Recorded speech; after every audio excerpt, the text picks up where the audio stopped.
Hey guys, welcome back to Mo's Game Table. Today we're going to take a look inside War Diary issue number 27. That is the latest issue that will be coming out, actually shipping this week.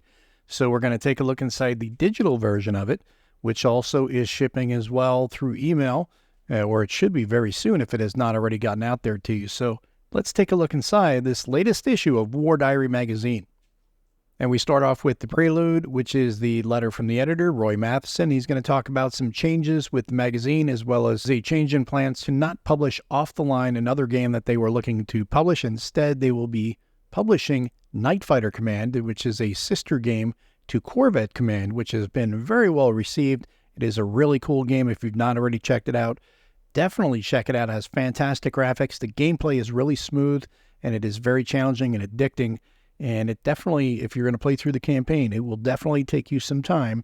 The missions are pretty fast, but the actual campaign itself is going to be a bit of a grind, which is going to give you a good feel for what it was like during the war. Then we get to the table of contents. First up, we have Winter's Victory, a discursive and historical examination part 1 by David R. Hughes. It's going to be a thorough look at the Battle of Eylau through the lens of New England Simulation's Winter's Victory game. Then we have The British War at Sea, 1914 to 1916, Part 2, North Sea Follies by Paul Comben. This is the final installment of the author's look at the British Navy during the early years of the First World War. Following that, we have Bitter Woods, Tips, Tricks, and Techniques, Part 3 by Hugh Smithers, a continuing series on suggestions for good play in the popular game Bitter Woods. Then we have The Three Schwabs, Designing Gettysburg, A Time for Heroes by Andy Lokes and Yves Roig.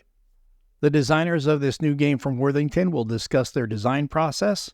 Then we have Aaron Armercon's House Rules by Claire Konzelman.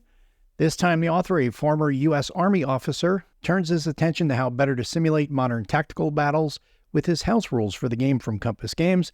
Then we have the Pass and Review, which are capsule reviews by Michelle Lunette and Andy Nunez.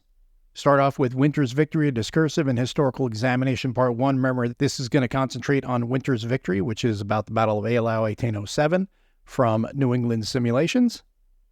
And they're going to be talking about the actual historical Battle of Eylau, as well as how it is reflected in the game from NES. Got a couple of tables, which will talk about different casualty effects, as well as the weapons and how they played a factor in the casualties in the battle.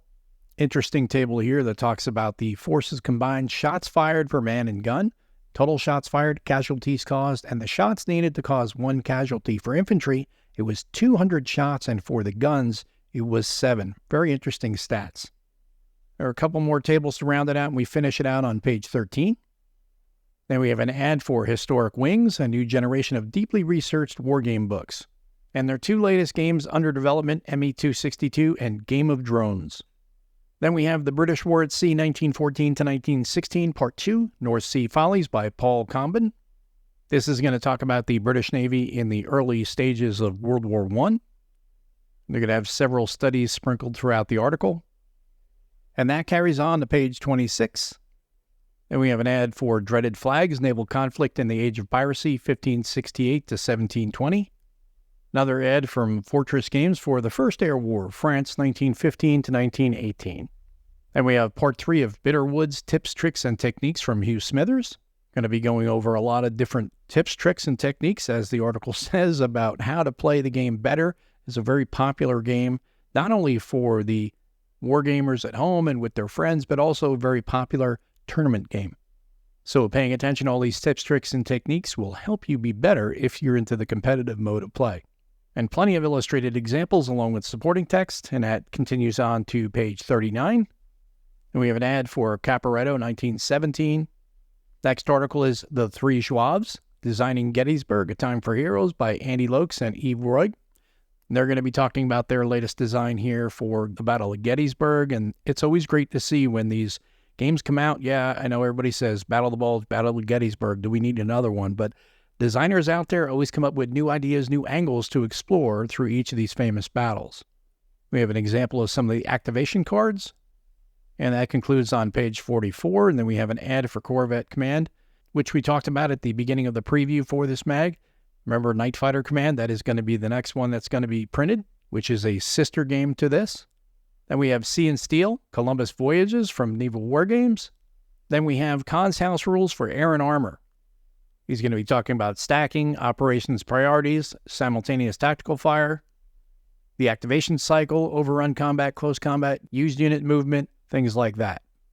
We have a great chart here for attacker and defender and the combat resolution. And as you can see, quite a number of items that he has house ruled to adjust from what is in the written rule book. And Bruce Maxwell, the designer for Air and Armor, is very much on board with people house ruling things if they think it's going to make the game better for them to play. That finishes out on page 53. Then we get into Pass and Review. King in the North by NAC War Games is the first review. And then the second and final review is for Barbarossa 1941, which is an atlas of German army situation maps by Kevin Boylan. That continues on at page 58. Then we have an ad for Blood and Fury, World of War 85 from Lock and Load Publishing. And then at the back of the magazine, we have Knights Over Stalingrad, a solitary game designed by Dan Monette, and that is from Legion War Games. That's on the pre-order right now. It'll be available in 2025, so go over there and get your order in if you've not already done so. And that is a look at issue number 27 from War Diary magazine, which will be, as I said earlier, should be shipping this week. The physical copies and digital copies should be shipping out as well. This is a fantastic war game magazine. If you don't already subscribe to it, I strongly recommend doing so because as you see when we were looking through the magazine, you have a great wealth of information in here, not just in specific war games, but a lot of great historical information. And what I like about it is they talk about the history and then they relate it to the war games or they compare it to the war games. So that way you can see how the actual history and the war games we play, how they interact and how well they reflect the true historical nature of the battles that they model. Well, I hope that helps you guys out if you've been curious about this one. If you have any comments or questions, post them down below.